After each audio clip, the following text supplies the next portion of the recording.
Good evening, East Brunswick. Welcome to the Town Council meeting for February 10th, 2024.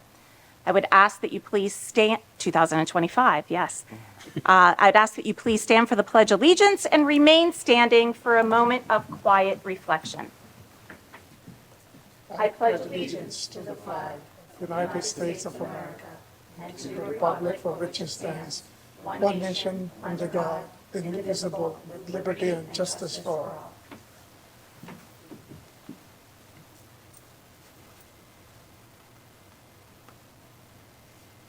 Please be seated.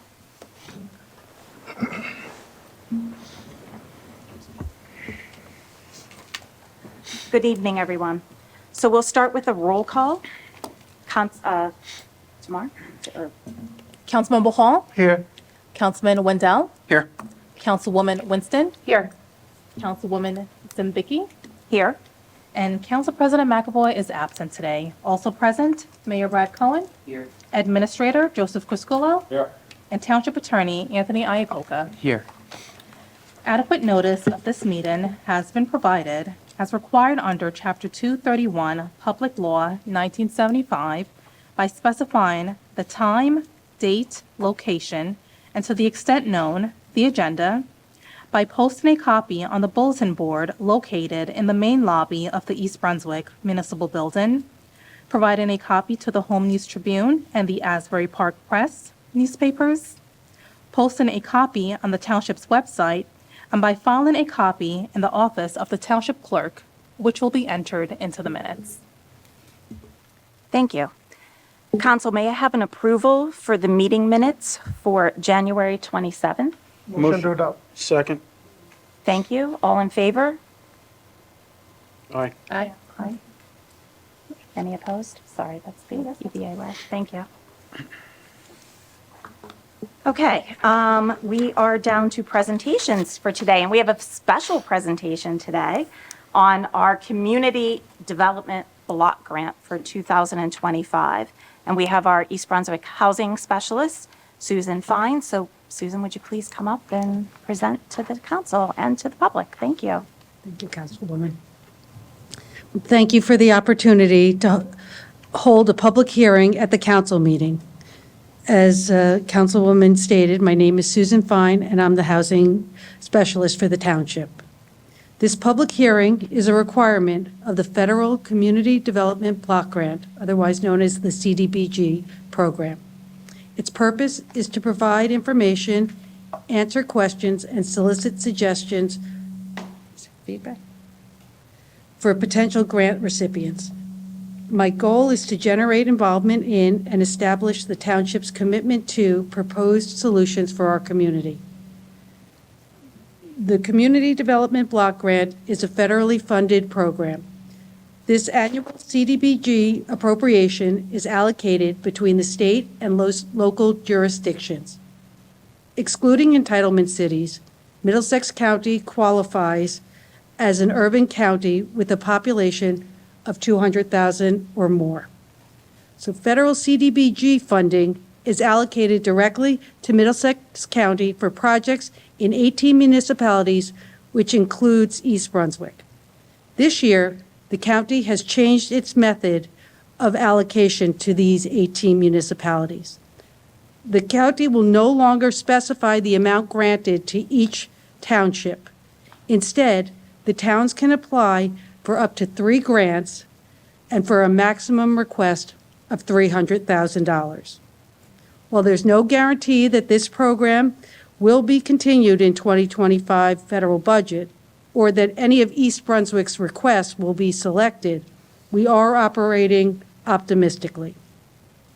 So the objectives of the Community Development Block Program are to support community activities that will benefit principally low and moderate income individuals and families, the elderly, and those with disabilities.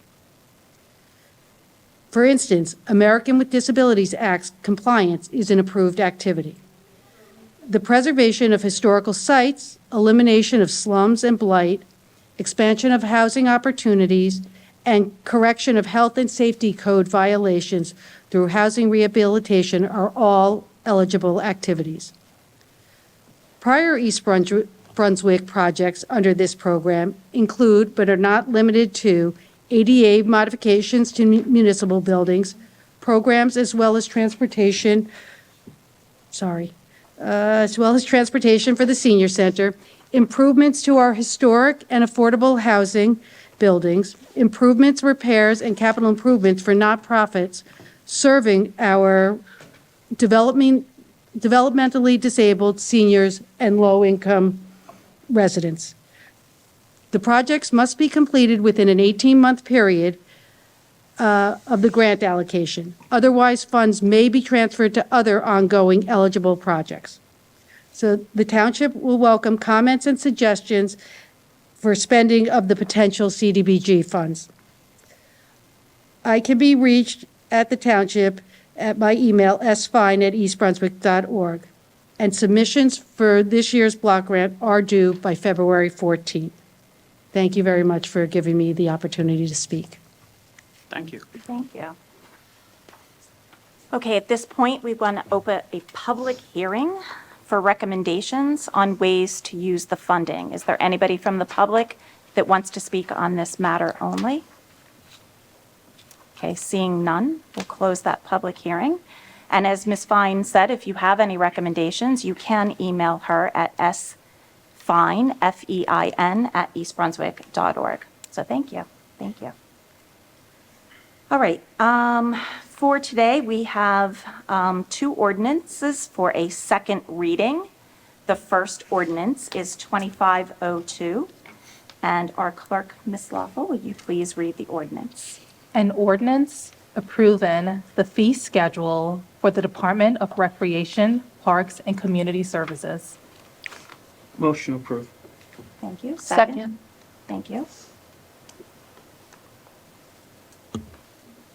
Roll call? You got to Open the public? Okay. So before we do the roll call, does anybody want to speak to the fee schedule for ordinance 2502? Seeing none, we'll close the public portion. Ms. Lawful? Councilmember Hall, Yes. Councilman Wendell, Yes. Councilwoman Winston, Yes. and Council Vice President Zembicki. Yes. Thank you. So now we have our second ordinance for second reading today, 2503. Ms. Lawful, would you please read the ordinance? An ordinance of the Township of East Brunswick, County of Middlesex, State of New Jersey, amending Article 8, titled Department of Parks and Recreation of the Township Code to change the criteria of the Recreation and Parks Advisory Board. Motion approved. Second. Thank you. Does anybody from the public, would they like to speak to this ordinance, 2503? Seeing none, I'll close the public portion. Councilmember Hall, Yes. Councilman Wendell, Yes. Councilwoman Winston, Yes. and Council Vice President Zembicki. Yes. Thank you. So tonight, we're going to go to the report section, and our first report from the mayor. Mayor Cohen? Thank you, Councilwoman. Always forget that. Thank you. Thank you. There's just a couple of things I wanted to remind the public. I know last time I was here, we spoke at length about the state of the township, and there were lots of really good things that were going on in the town, and we should be proud of that. But I did mention that there were a couple of things that were headwinds, and I want to remind people where we are with that and what the plan is. The first was the fact that the township is long overdue for a revaluation. That has been ordered for the township from the state and from the county, so we have absolutely no choice but to do that. Most people know if you look at your taxes, your assessed value is somewhere in the neighborhood of 18% of the real value of the house. And in a reval, it just gets adjusted so that it reflects 100% of the real value, and then the rate gets adjusted down. Assuming there's no change in the value of your house, the rate goes up the same degree that the value of your house goes, the rate goes down the same degree that the value of your house goes up. That's something that, unfortunately or fortunately, there's only two companies that do revals in the entire state of New Jersey, and one doesn't really come down this far. in the state, so it's really one. We asked them to give an estimate back in the fall. We're still waiting for that. So we would have to get an estimate.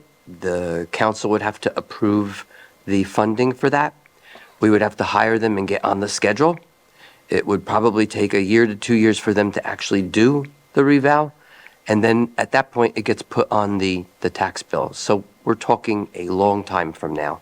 But like I said, the clock's ticking, and we do need to do that, and we have really no option. The other thing I had mentioned was that we have a fourth round of affordable housing obligations that the DCA has given to every town. East Brunswick is no different.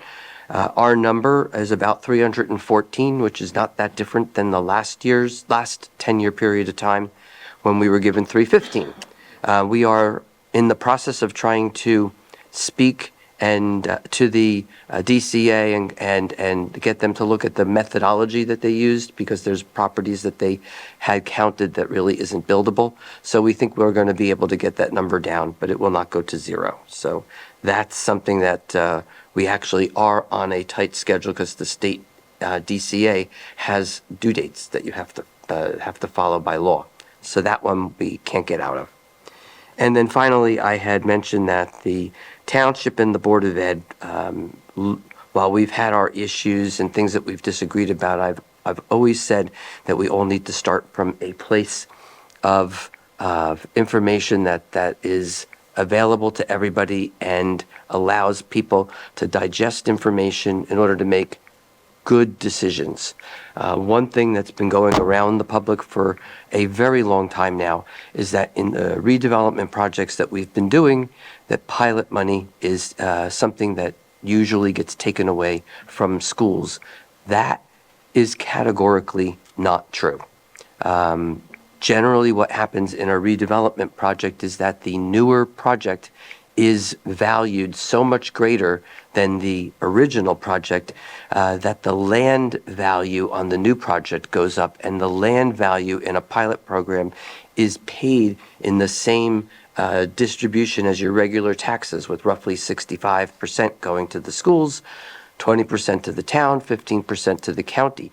If the value of the land, which in most instances is about 20% or so of the total value of your assessment, that actually renders the schools more money than they had before the project was started.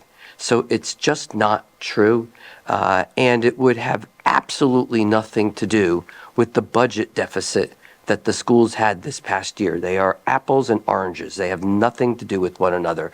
There have been a total of 53 kids that just in the last year came out of legacy. That did not account for an $8.3 million budget deficit. So let's all work from the same facts and make sure that we as a town figure out how to see ourselves through a problem. It is a problem, and there is a solution that's out there, but we all need to work together, but we have to work from the same set of facts. And so that's why I bring that up. If anybody wants to see the math on that, willing to show them how that works, but that's just the cold hard facts. So that's all I really have. By and large, most of the things going on in the town are exciting. Our rinks opening probably by October. We have the cricket fields opening up this fall. So we've got a lot of really good things to look forward to. But let's figure out how to see ourselves through some of the headwinds together. So, thank you. Thank you, Mayor. Mhm. Okay, for our administrators report, Mr. Criscuolo. Nothing. Nothing. All right. Our attorneys report. There's nothing to report either. Wow, Thank this you. is Nice. Township Clerk. I'll break the streak, I'm sorry, but it'll be short. Okay, so the East Brunswick Fire Districts 1, 2, and 3, they'll be holding their annual fire district election on Saturday, February 15th, between the hours of 2 p.m. And 9 p.m. Once again, the annual fire district election will be held this Saturday, February 15th, from 2 p.m. through 9 p.m. Voters will have the opportunity to vote for their district's budget, their fire district's budget, and to elect commissioners to serve on the Board of Fire Commissioners for their appropriate district. Mail-in ballots commenced around Friday, January 31st. Many of you should have received your mail-in ballot by now for this upcoming election. If you've received your ballot, as a friendly reminder, there are 3 ways to return your ballot. You can submit it via mail using the U.S. Postal Service. You can drop it off at the Board of Elections located at 26B Kennedy Boulevard here in East Brunswick. Or you can conveniently utilize our ballot drop box, which is located within our municipal complex by our municipal court and our police station parking lot. If you are a registered voter and you did not register to receive a mail-in ballot, you can also go to the polling location for your district and vote. If you live within Fire District 1, your polling location is at the Civic Center Firehouse, which is located at 310 Ruse Lane. Once again, if you live within Fire District 1, your polling location is at the Civic Center Firehouse, located at 310 Ruse Lane. If you reside in Fire District 2, your polling location is the William C. Peck Administrative Building, and that address is 216 Joseph Street. Once again, if you reside in District 2, Fire District 2, your polling location is at the William C. Peck Administrative Building, which is 216 Joseph Street. And if you live in Fire District 3, your polling location is the Colonial Oaks Firehouse. That address is 361 Dunham's Corner Road. Once again, the Colonial Oaks Firehouse for District 3, 361 Dunham's Corner Road. With respect to animal licenses, second reminder notices for animal licenses went out on February 3rd. If you did not receive that notice, or let's just say if you did not renew your animal license, I do encourage that you do so as soon as possible. It's for the health of your family or the health and safety of your family and the community as a whole. The township will be hosting a free rabies clinic this Wednesday, February 12th. The event will be held at the Community Arts Center from 3 p.m. to 8 p.m. I do understand that we do have some inclement weather on its way. If we do have to cancel the rabies clinic, we'll post that information on our website. But as of this moment, the clinic will be held as scheduled, which will be this Wednesday from 3 p.m. to 8 p.m. at the Community Arts Center. Fingers crossed, everyone. You would have the opportunity to have your animal vaccinated at no cost to you whatsoever. The clinic is absolutely free to residents of Middlesex County. And you will also have the ability to register or renew your animal license at the clinic. So you'll be able to receive your free rabies vaccination for your pet, get your rabies certificate, you'll get your animal license should you choose to renew the license at the clinic, and your animal's dog tag or cat tag. Information about the rabies clinic is available on the township's website, the township's Facebook page, and is also located within our municipal building.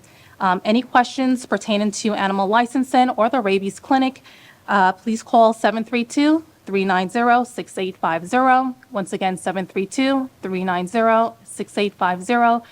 We hope to have a rabies clinic on Wednesday, and I look forward to seeing you all there. Thank you. Thank you. That was a very excellent, thorough report. Oh, really? I Thank you. appreciate it. Thank you.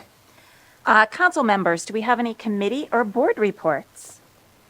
Councilwoman Winston, thank you. Thank you, Council Vice President. I'm here tonight with a Water Policy Committee update. As far as Route 18 is concerned, as you know, this ongoing construction has been being conducted in cooperation with DOT. And as far as our portion is concerned for the water lines, we originally projected our part to take us up until 2026 before completion. I'm happy to report that as of now, our portion is almost done. We're almost done. There are a few places where there have to be some T hookups, and we're waiting for a better time so that certain businesses aren't entirely disrupted by that hookup or that work that will take place. And we expect all of that to be wrapped up on our end by July of this year, which is extraordinary. And the water people are doing terrific work for us. Our water quality continues to be exemplary despite a recent huge uptick in water main breaks, and their crews are working very hard to get these repairs done. And while they're doing these repairs, they're taking existing old piping and they're replacing it as they go, so that as these things happen, we're continually upgrading our system to avoid future problems. And they're great people, and we don't really think about our water too much or how it gets here. We kind of tend to take it for granted, but we have a really great crew of people working extremely hard to make that happen, and they love what they do, and they're really proud of being able to deliver us great, great quality water. That's it. Thank you. And thank you for the accolades for our water They deserve department. it, well deserved. Thank you. Anybody else for, no? Okay. All right, we are on to the public portion. Ms. Lawful, would you please read the public comment statement? Thank you. The public comment portion of our meeting is to allow the public to bring to the council's attention their concerns or comments. In accordance with NJSA 10:4-12A and the East Brunswick Rules of Council, the council asks the public to limit their comments to 5 minutes or less. At the conclusion of the statements or questions from a member of the public, the council vice president, at her discretion, may choose to respond or not respond. Thank you. So at this point, I will open the public portion. Would anybody like to address the chair? Please. You need my name? Yes, Okay. please. Thank you. Atika Ganja, and I live on Berkshire Way, Thank you. East Brunswick. Thank you. On January 19th, 2025, 11:15 a.m. Palestine time, a ceasefire was finally achieved in Gaza. After 470 days, 15 months, and a yet-to-be-determined number of deaths and injuries, likely numbering in the hundreds of thousands, and a majority of them being women and children, and an unfathomable degree of destruction that our own government, who supplied the weapons of mass destruction, described as nuclear, a demolition site, and unlivable. The UN and other experts are predicting that it could take up to $80 billion and 80 years to rebuild Gaza. In the days since the ceasefire, we have also witnessed many historic events: the successful exchange of hostages, the return of Palestinians to their rubbled homes in North Gaza, the withdrawal of Israeli forces from the Netzarim corridor, and finally, the passage of desperately needed humanitarian aid to a starving population. Today, the temporary ceasefire hangs in the balance. In fact, just now, Trump tweeted out that he wants to negate the ceasefire. Israel has killed at least 110 Palestinians and injured 900 since the ceasefire, per the Euromed Human Rights Monitor. These are significant breaches of the ceasefire. Moreover, Israel has systematically accelerated its aggressions in the West Bank in Operation Iron Dome in attempts to make the West Bank, quote, unlivable. Illegally displacing over 36,000 Palestinians from their home, detaining thousands of hostages, including children, without any due process, and continuing its genocidal killing. Some of the latest victims include a 23-year-old, 8-month pregnant woman named Sundus Jamal Shalabi in the Nur Shams refugee camp in occupied West Bank, and an 11-year-old boy, Saddam Rajab, in Tulkaram, who was shot in the back in December by an IOF soldier in front of his home and family. The IOF soldier telling his father, "I am the one who shot your son. God willing, he will die." Young Saddam sadly succumbed to his injuries a few days ago. In 2024, Israel illegally annexed more land in the West Bank than in the previous 3 decades. And now President Trump is threatening the ethnic cleansing of Palestinians when he hosted the war criminal Netanyahu in our Congress last week. All of these acts are unlawful, immoral, inhumane, and they run counter to a ceasefire and lasting peace in the region. We condemn, I condemn, in the strongest terms, the invitation of a war criminal to our Congress. We condemn Trump's flagrant statements about the U.S. taking over Gaza as a real estate project and forcibly displacing its inhabitants to other countries, which amounts to ethnic cleansing. We condemn the actions by the Trump administration through illegal executive orders threatening deportation of pro-Palestinian advocates. We condemn the shameful, unconstitutional, and downright embarrassing attempts at doxing by Zionist organizations like Beitar that threaten to amass lists of pro-Palestinian activists and submit them to Trump. We condemn the infiltration of ICE in our neighborhoods and horrific transfers of migrants to Guantanamo Bay. We reaffirm our steadfast resistance to all of these offenses and commitment to see a liberated Palestine, free of occupation, apartheid, ethnic cleansing, and genocide. This town council failed to be on the right side of history by adopting a ceasefire resolution. Palestine was on the ballot in 2024 in the U.S. election. Nearly 1/3 of voters who voted for Biden but did not vote for Harris cited U.S. policy in Palestine as the reason why they did not vote for Harris. And in 2024, Palestine was on the ballot here in East Brunswick. The town council cannot continue to ignore us. We request this town council to take a firm stand today for a permanent ceasefire and an arms embargo. If you truly want to achieve lasting peace in the region. As Martin Luther King Jr. said, true peace is not merely the absence of tension, it is the presence of justice. We urge the town council to protect our most vulnerable populations right now from these onslaughts, including non-citizens, students, people of color, LGBTQ, and the homeless.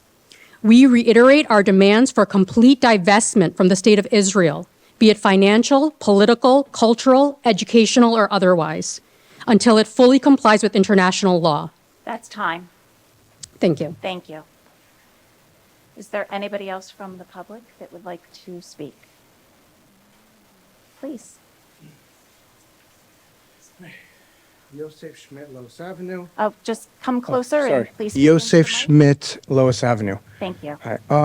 I would like some time to go over with you, not tonight, but because I'm very tired after physical therapy today, with you with the actual calculation of the pilot program concepts. Last time I came here asking the question, I didn't understand what was going on. I still don't, and I'd love to have answers. It's just the response was very strange at that time. But I would love if you have my number, you can call me up, and I'd love to meet you sometime in your office and go over the calculation you said you'd go over sometime. Okay. I'm going to shift a bit to... Oh, we're just going to make an appointment? Yeah. Okay, fine. All right.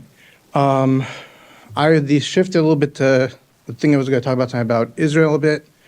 I remember when I was in Israel for Shabbos, I went to Telstone on Shabbos, and next to it is a village called Abu Ghush.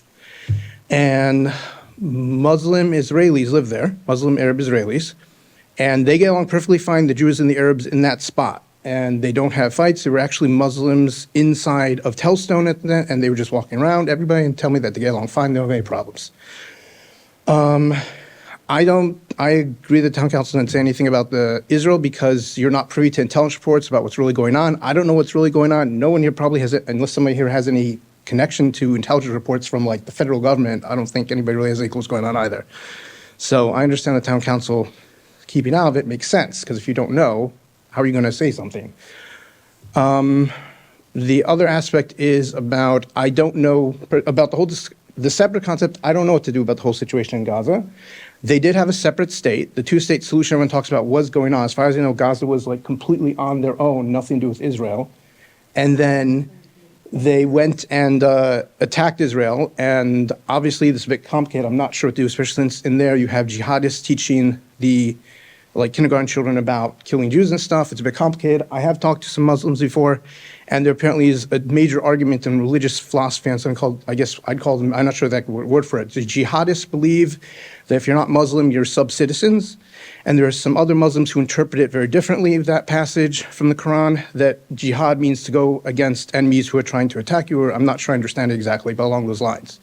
So apparently understand there are two different interpretations. I don't know. I've never read the Quran. I'm Jewish, so I don't really know. But I figured after the last comment to mention just in general some stuff I know. All right, thank you. Thank you. Thank you. Is there anybody else that would like to address the chair? Please.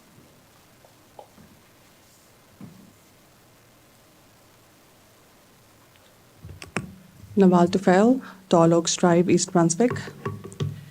I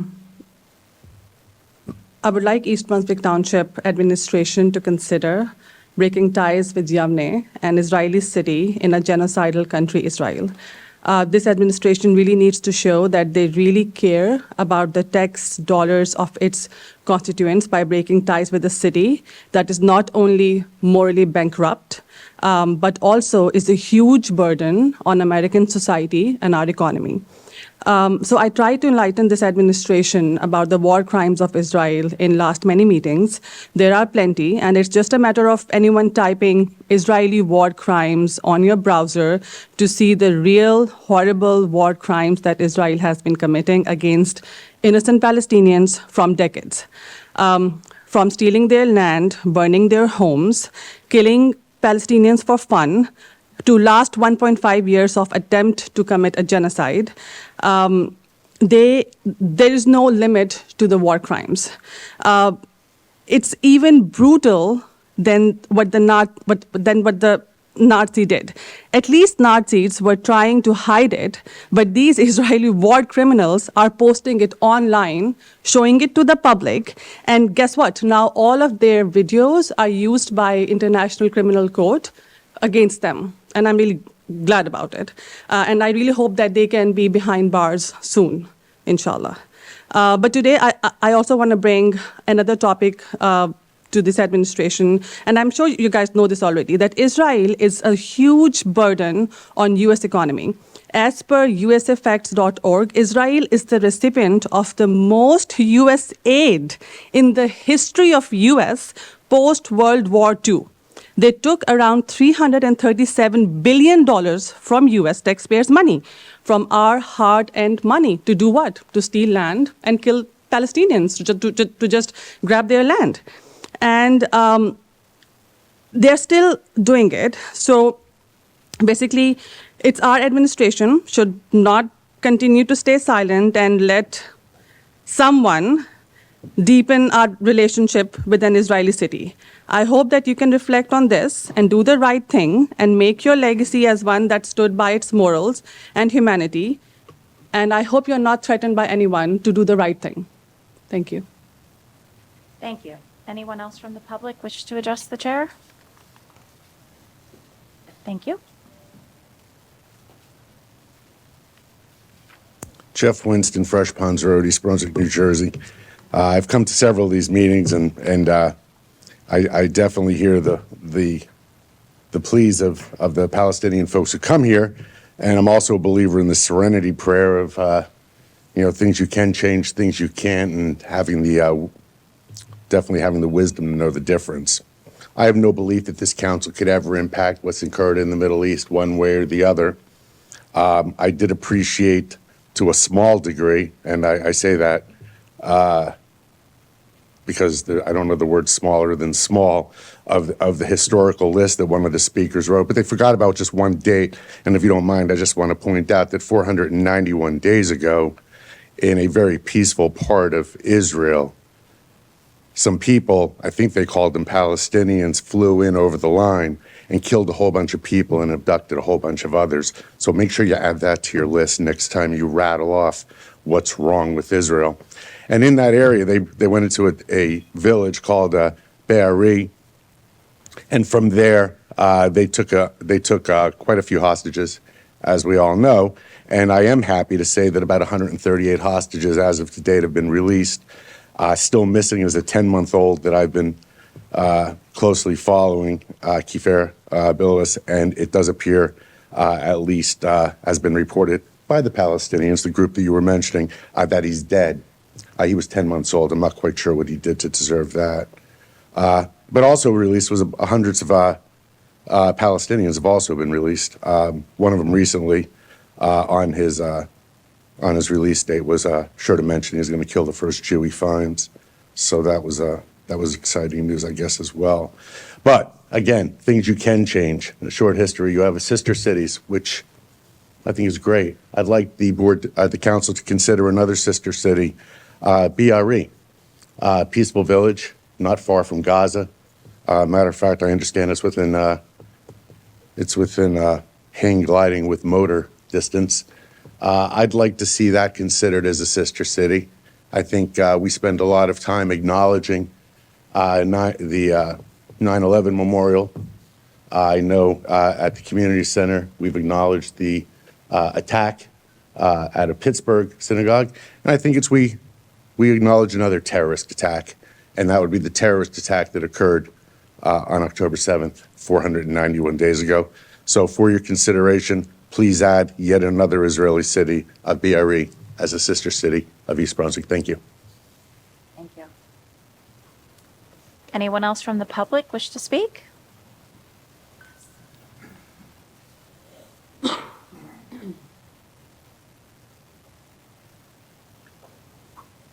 Mr. Mayor, Council, Mr. Acting President. Good evening. My thing is about, I brought it up maybe 2 weeks ago, I believe, that PSC&G is going to raise their rates significantly. And since then, I think the governor got involved. He's going to put a hearing into it to justify the increase if we do get it. So far, it looks like it's going to stay status quo. And the other thing, too, I don't know many people have Comcast in East Brunswick, but their rates are getting ridiculously high. I mean, they keep raising the rates, and we have no competition for them. I was there yesterday, complaining about I have a house in Manchester, complaining my bill there. I was paying $169. All right, add another box, now it's $194. I get a bill $236. They raised their rates, getting less coverage. So I asked, how much would it cost to eliminate the phone? I'd save $10. That's the triple play. Shouldn't it be 1/3 of everything? But I think they need more competition if something could be done in East Brunswick. Years ago, I think it was Verizon Internet. We don't have that no more. I just appreciate if you look into it, because they really are getting out of hand. They're giving you less service for it. Used to have servicemen come to the house, check out your system. You got to check it out yourself. My system goes down. I got to check it out myself. Even my security system. I wanted to get batteries. Oh, you got to have a technician check it out. I said, look, I'm a technician. I checked out the batteries, a little round battery. I changed the batteries. I saved $60. But it's just that I really feel they're getting out of hand. And, even the electric and gas prices are getting ridiculously high.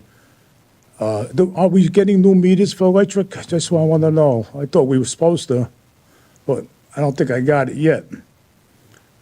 The house in Manchester, they put digital meters, all right? And since then, my bill went from $80, I'm never there, $80, I got a $280 bill the other day. How do I know they're accurate? You don't know. So it's just a matter of checking things out and just appreciate if you could do anything about it. Thank you. Council President, can I respond to this? Because Thank you. Mr. Ardisati comes to every meeting talking about issues that this council has little or nothing to input on. So let me first start with gas rates. There's the New Jersey Board of Public Utilities. And council, if I'm saying anything correctly, please advise. Whenever there's a rate hike for any utility, it goes to them. There's a public notice that they're going to raise it. It's also sent out in your bill. So you get a notice that there's a rate hearing, and they go over the rationale of why the rate's going up. It's pretty succinct. The print may be pretty small, and I need to, go from my 1.75 readers to my 2.5 readers. But it's all publicly advertised. So they're the proper authority in the state of New Jersey to voice concern either about your bill or service. So PSE&G, for the most part, let's talk about the gas sides of things. They did a big meter upgrade throughout the town. A lot of us got new meters. They're electronic meters. A lot of people are complaining that their bill went up since then. I would say probably because your old meter was running slow, okay? So there were some people that got credits because their meter was running fast. They tend not to bill people when their meters run slow. And I could talk to this from experience. With the meter replacement program that we have ongoing with the water department, we see it. There's a little wheel inside there. These meters haven't been replaced in 30 years. That wheel is worn down. So a resident may say, well, I only paid $35 a quarter for water. Well, I don't know how that happened, but you were taking water or using water and not paying for it. So when the new meter got put in, which is a pneumatic reader, it is succinct and monitoring and calculating every gallon of water that you receive. Likewise with the new gas meters, which can be read remotely. So the right authority for you, Tom, to be talking to about your cable bill, your electric bill, your gas bill is the New Jersey Board of Public Utilities. As far as cable, Verizon has a state-wide franchise. They can go anywhere in the state. This council does not have the authority to tell Verizon, you can't come into East Brunswick. Under the state, Verizon, I'm talking about Verizon right now. Under the state franchise, they were required when they received that franchise to do all the county seats, which means in Middlesex County, they had to provide service in New Brunswick. And I know the way the telephone company works because I'm retired from AT&T and Bell Laboratories. So they upgraded the service in New Brunswick. Anything that's close to that surrounding area that was serviced by that network hub made Verizon Fios available. So if you're in the Lawrenceburg section of town, most likely you can get Fios there.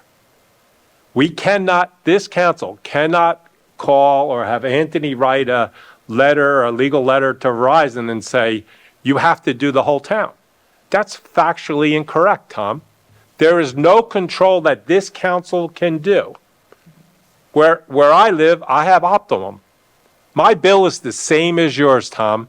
My sister has Verizon. Her bill is the same as mine, which is the same as yours. So unless you want to cut the cord, go with their internet or another internet provider, T-Mobile Wireless, there's a lot of other companies that offer wireless boxes. That's your option. Less channels. That's another option. But the reason why Verizon doesn't want to build out all this network, it's a lot of money to do this. You're a union electrician. You know what the hourly rate is. So when they send a technician to your house, it costs money. I don't want to pay for your guy to go to your house. You're the cost causer. So the long and short of it is also, all this stuff is going to be wireless within a couple of years. You're going to be able to pick whoever the heck you want. And I'm going to tell you, the price is not going to be that different. They're going to offer you a one-time type of thing. Unless you keep jumping around to service providers, it's going to continue to get more expensive. Another thing, the networks charge the cable companies to carry their stream. So they're getting hit with increased charges. I don't know if any of you like the Rangers. I know the mayor doesn't.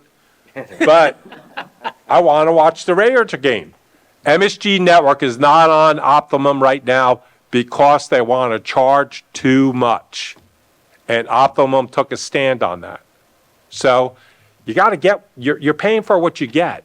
But you can't keep coming to the council unless you want to talk about a water bill, which we can control. But I will tell you, our water meters, the new ones, are succinct and they're correct. And a couple people that filed suits or called the newspapers, we tested their meters and they were running slow. And I talked to you about your water meter last week. You got 5 people in your house. Your bill's about $100. That's $1 a day. People walking around with Starbucks coffee paying $7, but they're complaining about their $1 a day water bill. $85 for a sewer bill. That's pretty good. That's pretty good value. Thank you for a very detailed answer there. No, I just asked if it can be done. If it can't be done, that's no problem, that's all. You can call the BPU. We got a very detailed answer, Okay, right? very good, thanks a lot. Thank you. Thank you. Anyone else for the public portion? Seeing none, I'm going to close the public portion, and we're going to move on to the consent agenda. For tonight's consent agenda, we have 19 resolutions for approval. Do we need any separated? I just wanted to separate 2599, and Mayor or Mr. Criscuolo, if you would just, I think it's important that the public get another explanation of that, just to understand what we're doing and why, and Sure. the common sense of it. Sure. Yearly, we've been doing capital funding for the Board of Education when they want to go out for bonded equipment. As a shared service, they provide service to us. So they pay us back in full, but we can get a better interest rate. So thereby, we're saving everybody money. That's really what it's all about. The buses for summer camp is also a big part of it. So we saved a tremendous amount of money last year when we went into the agreement about busing, because if you recall the prior year, we went out to bid several times in order to get providers to handle the busing for our summer camp program. So now we have a relationship now with the Board of Ed. We're thankful that the bus drivers and their associated unions are happy to provide the service. They stay in town. They generally went out and got other jobs, so they're happy that they're working for the township. And a lot of them are East Brunswick residents, so they know the roadways, they know our kids. So it's a real benefit for us to help them with financing, because we get a very low interest rate, and they help us with busing. And it's all about saving the taxpayers' money. And that's really what it boils down to. That's all. It's busing and other facility usages. Yes, other usage, yes. Thank you, Jimmy. The newer one was the busing, though. That's a big part. So this particular resolution doesn't deal with the recreation busing for summer. This is for we passed other, that. last time. I just wanted to make sure that was clear.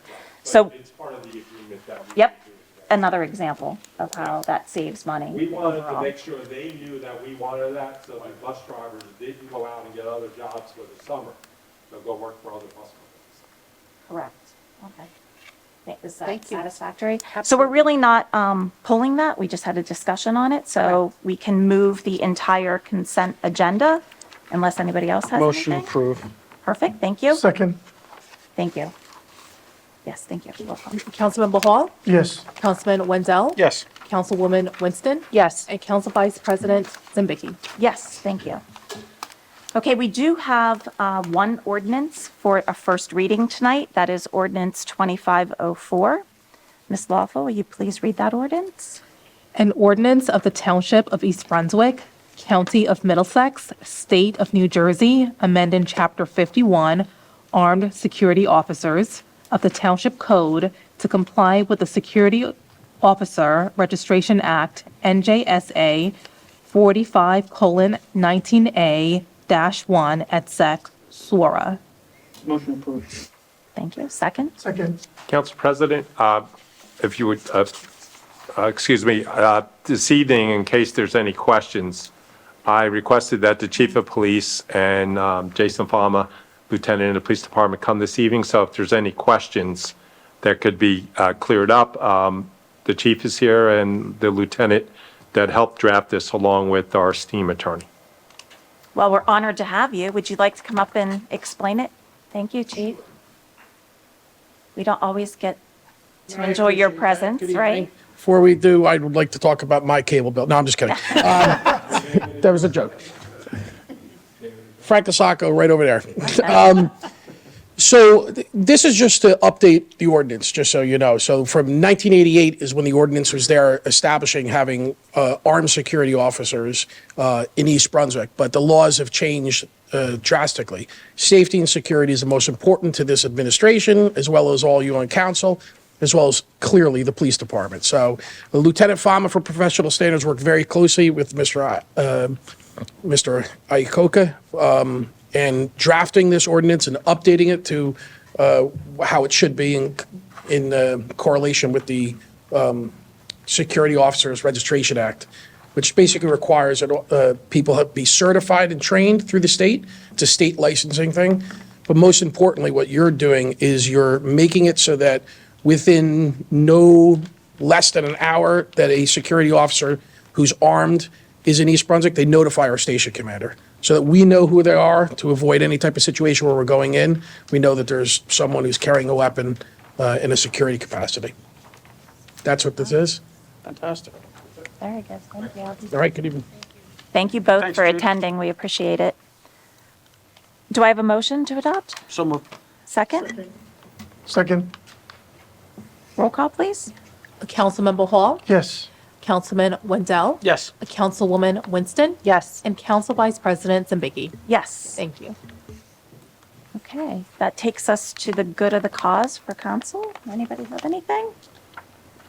I do have one quick thing. On Sunday, as part of the Rec and Parks Advisory Board, I had the pleasure of attending the St. Bart's Buffalo banquet. There were over 100 players and cheerleaders in attendance.